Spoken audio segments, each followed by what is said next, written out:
যে কোনো কাজ দেখতে যতটা ইজি মনে হয় করার সময় আসলে ততটা ইজি হয় না। আম্মু যখন হাঁস কাটতেছিল তখন আমার কাছে অনেক ইজি মনে হয়েছিল, তাই হচ্ছে আমিও বলি যে আরেকটা হাঁস আমাকে দাও, কেটে দিই। আব্বু 2টা হাঁস এনেছিল আজকে রাত্রে হচ্ছে খিচুড়ির সাথে খাওয়ার জন্য। তো একটা হাঁস হচ্ছে আম্মু অলরেডি ভালো করে ক্লিন করে দেন কেটে নিয়েছে, তারপর হচ্ছে ওটা রান্না বসিয়ে দিয়েছে। আর এদিকে আমি বলেছিলাম যে আরেকটা হাঁস দাও, আমি কেটে দিই। তো যেহেতু আমি ফার্স্ট টাইম কাটতেছি, এর আগে আমি কাটিনি, তো কীভাবে হাঁস কাটে সেটা সম্পর্কে আইডিয়াও আমার নেই। আম্মু আমাকে দেখিয়ে দিচ্ছিল কীভাবে কাটতে হয়, তো সেই অনুযায়ী আমি হাঁসটা কাটতেছিলাম। But this is too hard, এত শক্ত হচ্ছে হাঁসের হাড় যে আমার কাটতে অনেক কষ্ট হয়ে গেছে। অনেক পরিমাণ এনার্জি প্রয়োজন হয়।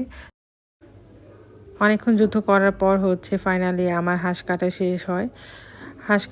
হাঁস হচ্ছে ক্লিন করা আরও বেশি কঠিন, অনেক টাইম লাগে ক্লিন করতে। তো আম্মু অনেকক্ষণ যাবতে 2টা হাঁস ক্লিন করেছে, দেন একটা হাঁস কেটে রান্নাও বসিয়ে দিয়েছে। ওইদিকে বাইম মাছও ছিল 2টা, ওইটাও নরম হয়ে যাচ্ছে। তো আমি হাঁস কাটা শেষে আবার মাছটাও কাটি।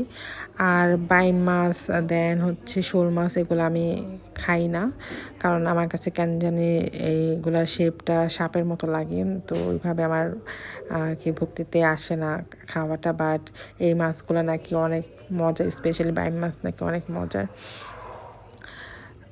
আসলে সবাই যে সব কিছু খাবে তাও না, যার যার টেস্ট অনুযায়ী সবাই ফুড হ্যাবিট থেকে থাকে।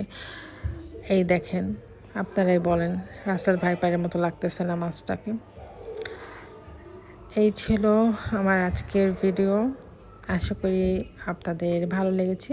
আর আমার ভিডিওগুলো যদি আপনাদের ভালো লেগে থাকে তাহলে অবশ্যই আমার পাশে থাকবেন। ধন্যবাদ।